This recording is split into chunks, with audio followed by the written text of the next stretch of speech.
Selamat malam, Shalom. Salam jumpa kembali malam ini dalam saat teduh malam.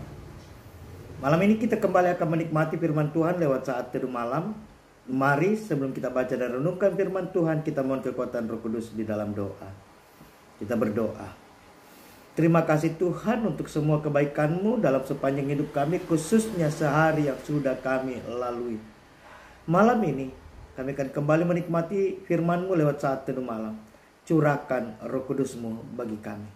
Bersabdalah Tuhan, kami siap menyambutnya. Amin. Pembacaan kita malam ini saya pilih dari kitab Injil Matius pasal 5 ayat 13 sampai 16. Matius pasal 5 ayat 13 sampai 16, firman Tuhan demikian, garam dunia dan terang dunia.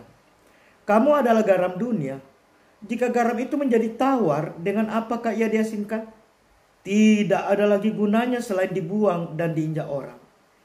Kamu adalah terang dunia. Kota yang terletak di atas gunung tidak mungkin tersembunyi. Lagi pula, orang tidak menyalakan pelita lalu meletakkannya di bawah gantang, melainkan di atas kaki dian, sehingga menerangi semua orang di dalam rumah itu. Demikianlah hendaknya terangmu bercahaya di depan orang, supaya mereka melihat perbuatanmu yang baik dan memuliakan Bapamu yang di sorga. Amin. Tema kita malam ini, garam dan terang dunia. Garam dan terang dunia. Bapak Ibu Saudara-saudara sidang jemaat yang dikasihi dan diberkati Tuhan Yesus. Konteks pembacaan kita malam ini adalah bagian dari pengajaran Tuhan Yesus yang terkenal atau yang kita tahu sebagai khotbah di bukit. Pada bagian ini Tuhan Yesus dalam pengajarannya di atas bukit menghendaki agar para pendengarnya berupaya menjadi garam dan terang dunia. Menjadi garam karena garam memiliki keunggulan, kemampuan untuk mengasinkan atau memberi rasa kepada sesuatu. Misalnya pada masakan atau makanan. Sedangkan terang merupakan sesuatu yang bercahaya dan cahayanya menghalau kegelapan di sekitarnya.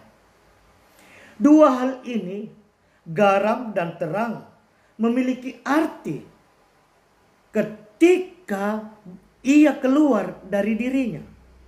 Bukan untuk dirinya sendiri. Tetapi mereka atau garam dan terang berarti ketika ia berada di luar dirinya. Garam baru berarti, garam baru bermanfaat ketika ia memberi rasa bagi sesuatu di luar dirinya. Ia tidak punya arti untuk dirinya sendiri.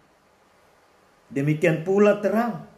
Terang akan berarti ketika terang itu menghalau kegelapan di sekitarnya. Bapak Ibu sidang jemaat, dari pembacaan kita malam ini, kita belajar yang pertama, bahwa ketika kita Tuhan Yesus menghendaki kita sebagai anak-anaknya menjadi garam dan terang. Itu berarti kita harus menjadi pribadi yang mestinya berguna dan bermakna bagi sekitar kita, bagi orang lain. Malam ini kita diingatkan oleh kebenaran firman Tuhan. Mengikut Tuhan Yesus berarti tidak hanya memupuk kesalehan pribadi. Saya ulang, mengikut Tuhan Yesus tidak hanya memupuk kesalehan pribadi belaka, tetapi jauh lebih dari itu, bagaimana iman personal kita bermanfaat, berguna bagi orang lain, bagi sekitar kita. Garam baru bermanfaat ketika ia memberi rasa bagi sesuatu di luar dirinya. Garam tidak memiliki arti apa-apa untuk dirinya sendiri. Demikian pula terang. Terang tidak akan dapat berdiri sendiri. Terang akan berarti ketika ia menghalau kegelapan yang ada di sekitarnya. Artinya, kita sebagai anak-anak Tuhan hanya mampu, hanya dapat, hanya punya arti ketika kita mampu mewujudkan iman personal kita, keyakinan kita akan Tuhan lewat sikap, perbuatan yang nyata dalam hidup sehari-hari. Bahwa kita sebagai anak-anak Tuhan yang hadir di tengah-tengah hidup bersama sebagai garam dan terang harusnya membawa dampak yang baik, membawa perubahan yang memberikan nilai yang positif dalam kehidupan bersama. Sebagai garam, kita memberikan nilai yang baik. Sebagai terang, kita membawa dan menyingkap kegelapan di sekitar kita. Yang berikut, bahwa tidak mudah menjadi garam dan terang. Kita harus terus fokus kepada Tuhan Yesus sebagai sumber terang itu sesungguhnya. Karena itu, mari kita membuka diri kita. Kita bawa kehidupan kita. Kita serahkan kehidupan kita untuk diatur, dikuasai, ditata dan dipimpin oleh Yesus lewat Roh Kudus-Nya. Dan karena dengan itu kita akan dijadikannya sebagai garam dan terang. Bahwa kita dalam tuntunan, dalam penyerahan dan dalam kasih Tuhan, ketika kita sungguh-sungguh menyerahkan hidup, maka pasti dan niscaya kita akan menjadi pribadi yang diubah Tuhan menjadi garam dan terang dunia di sekitar kita. Dalam pemaknaan pandemi COVID-19, malam ini firman Tuhan datang kepada saudara dan saya. Mari, sekalipun kita masih berjuang dalam pandemi COVID-19 ini, kita tetap mewujudkan kehadiran kita sebagai garam dan terang dunia. Kita terus berbagi kebaikan, mewujudkan keberadaan kita yang membawa hal-hal positif baik dalam hidup kita. Misalnya, mari kita dukung proses penggalangan dana kemanusiaan yang sementara kita lakukan di tengah-tengah jemaat sebagai wujud kasih sayang, kepedulian dan simpati kita kepada saudara-saudara kita yang terdampak banjir bandang di Masamba. Bagi Bapak Ibu yang sudah mewujudkannya, Tuhan memberkati. Bagi Bapak Ibu yang baru akan mewujudkannya, mari kita wujudkan. Karena dengan itu kita kembali sekali lagi menjadi garam dan terang dunia.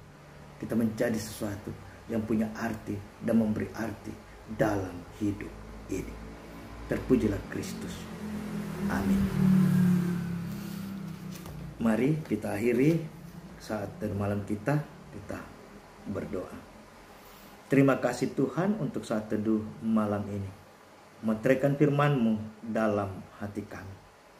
Kami berdoa Tuhan untuk kehidupan kami sebagai jemaat-Mu di Jemaat Dadi. Dalam rumah tangga kami, karya kerja kami, upaya-upaya kami mencari nafkah, dalam tumbuh kembang gumul juang dan masa muda anak-anak kami, dalam pendidikan mereka di jenjang masing-masing. Biarlah seluruh kepenuhan kasih dan rahmat-Mu selalu berlaku dalam kehidupan kami sebagai jemaat-Mu di Jemaat Dadi khususnya. Kami berdoa Tuhan untuk seluruh dinamika kehidupan jemaat-Mu. Bagi para lansia kami, Bapak Suleman Padolo, Bapak Titus Tandi, Bapak S. Lebang, Nyonya Marta Barung, Ibu Agustina Layuk Allah, Ibu Apali Allah, Bapak Simon S. Bongga, Bapak IGD Junigiri, Ibu Betadung, Ibu Maria Lumele, Nyonya Diana Bambang HS, Ibu Hermin Pagiling, Ibu M. Tandirerung, Bapak Petrus Mangopo, Bapak Benyamin Pembonan. Mari teguhkan iman pengharapan fisik jasmani para lansia kami. Bagi yang sakit Tuhan, Ibu Yohana Mandaling, Ibu Esther Bunga, Ibu M. Palilu, Ibu Hermin Bamba, Ibu M. Sende, Ibu Berta Sampe, Ibu Yohana Konda, Nyonya Elebang, Ibu Dina Kamolan, Bapak Simon Kaaruan, Franky Tulenan, Ibu Maria Sanda, Ibu Ruth Minggu, Bapak Martin Rante Tondok atau Bapak Leri, Bapak Markus Baltimurik, Zed Rendi Batil Murik, juga rencana operasi dan operasi akan dilakukan hari ini dan sudah dijalani oleh anak kami Henry, anak dari hamba-Mu Bapak Paulus Paka atau Panaya. Biarlah seluruh rangkaian yang sudah dan akan dijalani dalam operasi ini, Tuhan ambil alih, Tuhan yang berperkara. Demikian juga yang menunggu proses kelahiran saudara kami Irma, istri dari Arnold Setiawan di Rumah Sakit Hadijah, kiranya Tuhan berperkara. Hamba-Mu Ibu Lia Kombong di Rumah Sakit Siloam, kiranya Tuhan berperkara. Mari Tuhan, bagi mereka yang sakit, Tuhan sembuhkan, Tuhan pulihkan. Bagi yang menjalani operasi, Tuhan menjamah operasinya dan semoga Tuhan pulihkan. Dan kiranya bagi yang menunggu persalinan, kiranya Tuhan berikan persalinan yang baik, kesembuhan dan segala yang terbaik Tuhan wujudkan bagi mereka yang merindukan kesembuhan itu. Kami berdoa Tuhan untuk perjuangan kami memutus mata rantai merebaknya COVID-19 bersama pemerintah bangsa negara kami, para medis, dokter, TNI, Polri dan semua relawan. Mari Tuhan berkati. Berkati pelayanan kami di Jemaat Dadi, baik sebagai majelis gereja maupun sebagai pengurus kategorial OIG. Berkati kehidupan kami Tuhan malam ini dalam istirahat kami. Berkati tanda sukacita yang dirasakan jemaat-Mu, baik karena pertambahan usia pernikahan, kelahiran anggota keluarga, juga kenaikan pangkat dan kepulihan. Biarlah semua sukacita itu semakin mengantar mereka bersyukur kepadamu. Kami berdoa untuk saudara-saudara kami yang ditimpa bencana, khususnya di Masamba, kiranya Tuhan kuatkan. Berkati pengumpulan dana kemanusiaan di tengah-tengah jemaat kami. Terima kasih Tuhan, ini doa kami. Terima kasih, ampuni salah dan dosa kami. Terima kami yang berdoa di dalam nama Tuhan Yesus. Amin. Demikian saat teduh malam ini. Selamat beristirahat, selamat malam, salam sejahtera untuk kita semua.